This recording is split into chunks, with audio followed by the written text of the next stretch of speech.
They will introduce themselves, to save me doing it, since I can't remember any of the names. And here we go. Go. Talk. I'm Phil, by the way, and I'll talk more. Okay, I'm fine. Is this one? Good. Okay, so I'm Fareed. I've done various things in fintech, mostly for the last 5 years setting up an innovation services firm for small companies and for large institutions. So a company builder and just launching a new business now. So yeah, anything interesting, come to. Great. Hello, I'm Andrew Teacher. I'm the founder of a company called Blackstock. We're a strategic consultancy, so we do a mishmash of financial, PR. Oh, maybe switch the mics, guys. Can't hear it all. If you want to try this one, this one's on. There you go. Right, that's working. I'm Andrew Teacher, founder of Blackstock. We are a consultancy that help people communicate, whether that's to regulators, politicians, the media, or other businesses. My background originally is in journalism. My last proper job was at BAA, a company that owned Heathrow Airport, and I was a director of communications, so read that as a bullet taker for everything that does generally go wrong at a company largely owned by the Spanish. I left that business in 2012 to try and get some of my life back, and now find that my client base is a mishmash of one of the biggest insurance businesses in the world, 2 pension funds and a bank. So I'm not quite sure what I've been doing wrong, but I try and merge some of that kind of blue chipness with working with a number of startups. So our business, we've got 7 full-time people based in Farringdon, and I guess our business is split largely between a lot of real estate investment clients and tech businesses. So the last few years I've helped launch a thing called Spaceside, which is civic crowdfunding, so it's not really fintech because no one makes a profit other than the social value you get from water slides and fun sculpture walks and other things like that. I helped rewrite the strategy and sell a business called Symmetric, which is a music data analytics company. We sold to Apple at the end of last year, so I know a bit about numbers. And a lot of what we do at the minute on the property side is really focused on helping people deal with regulators. We're doing lots of stuff around boring things like Solvency II, Basel III, slotting, having some interesting conversations with a chap from HSBC on some of that stuff, which is really, not quite sure where my life is going. I'm talking about capital allocations for banking on a Tuesday or Wednesday, or whatever day it is today. But so I guess what we're quite good at doing as our business is helping break down messages and realign them. So I've no shame in saying that we do PR. Some of what we do is helping people get in and out of the press, and clients include people like Merlin Entertainment, Co-op, Hermes, some private equity companies you won't have heard of, some property companies that you may have done, and then an array of people that do everything from music and data analytics through to augmented reality. So that's what we do.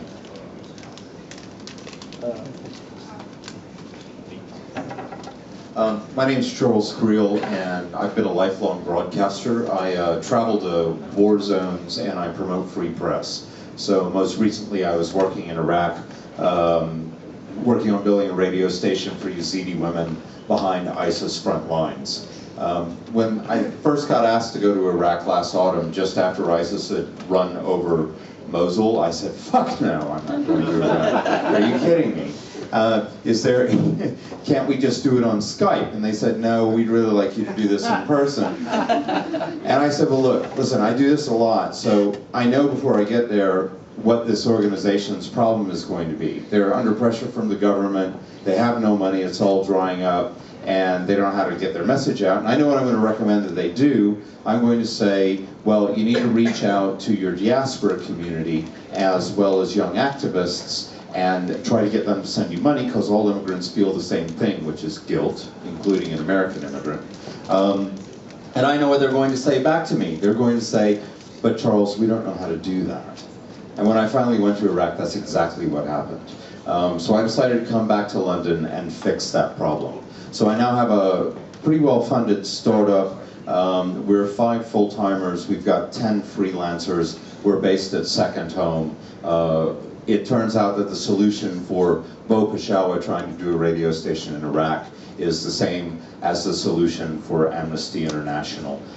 We are building a viral publishing and monetization engine for civil society organizations. One of our first big gigs and first big clients is the climate change conference that the UN is doing in December in Paris, and we are their social media strategy. Our company is called Lightful. Well, I think they all deserve a round of applause for all that, don't you? So we've only got a couple of minutes, and I'm Phil McCauley from Element Partnership, and we've got billions of pounds if anybody wants any. Come and see me afterwards. Or Frederic, who's in the red top over there. So we've heard some great things tonight, and actually I just want to ask each of you, just for a couple of minutes, what is the one thing that you're going to bring to the world that isn't about making money for yourselves or your businesses? Tell us. Okay. Barry's bit. I think that must have been Barclays running the PA system. By the way, I don't know if anyone's know, we've had a message from David Cameron tonight, which is, I think, great. It deserves a round of applause from the Prime Minister. Let's give him a round of applause. He's told us that he's doing his own start-up in pig farming. I'm pleased to say after he's seen the live stream of tonight, it's going to be a lean business. So it's worth knowing. So what's the one thing you're going to bring to society that isn't about money? Tell us in a couple of words. Pass the mic. Who wants to go first? Yeah. I'm going to at least 4 minutes to think about it.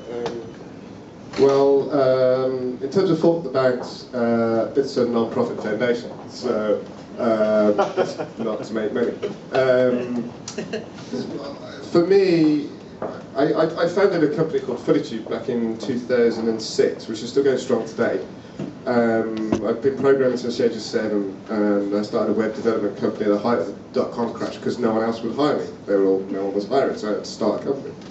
And about 2011 was when I realised that, I'm sat there with my IKEA furniture and cinema screen and 1080p projector and stuff, which I watched Kick-Ass on about 76 times, I think.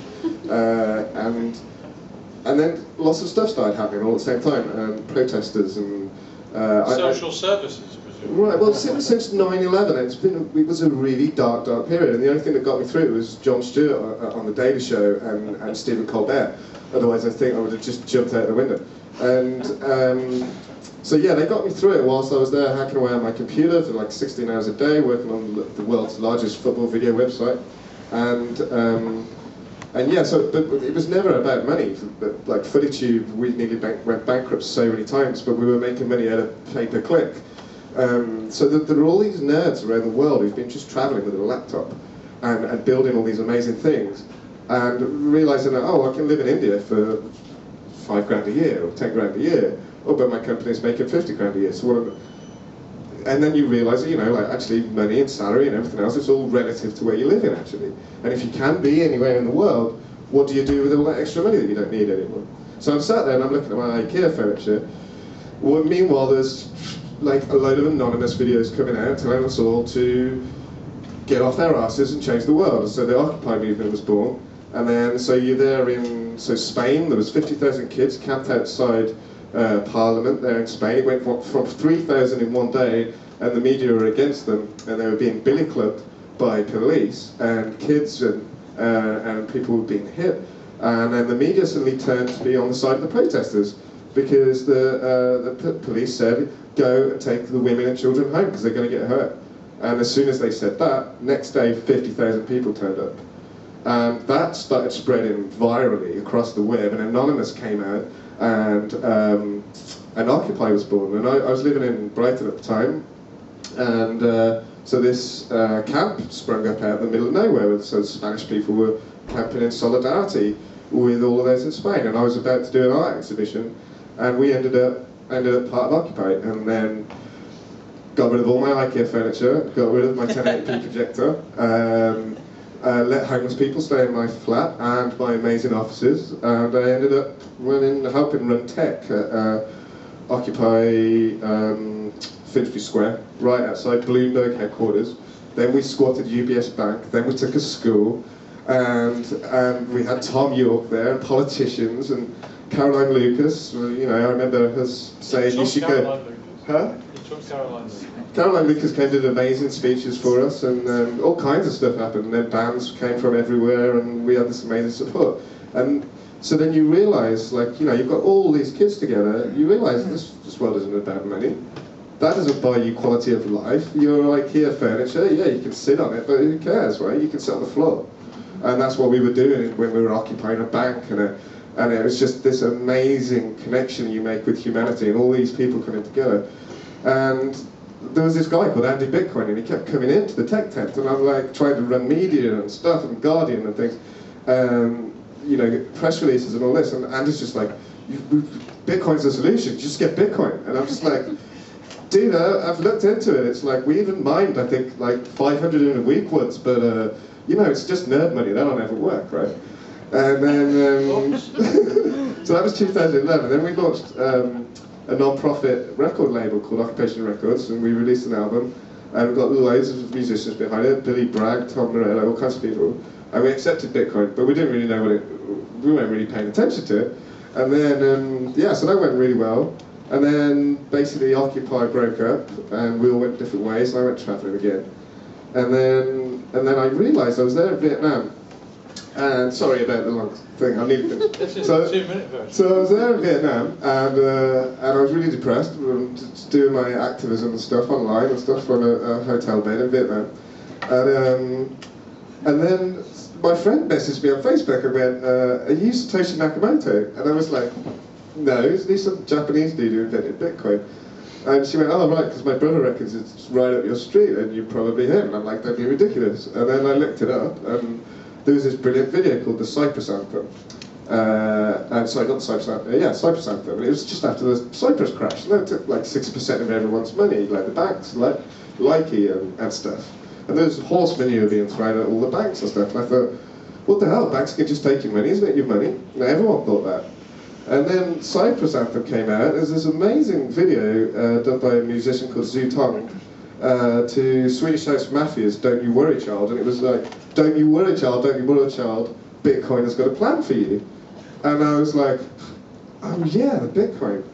And then it just sparked in my head. I'm like, holy fuck, Andy Bitcoin was right, that mad bastard. And, so in summary then, only for Occupy IKEA, I think basically. yeah, but I mean, obviously this thing we're doing now is like the culmination of all of this. It's 99 artists representing 99% coming together to tell the whole world. That, a round of applause, ladies. You're one thing.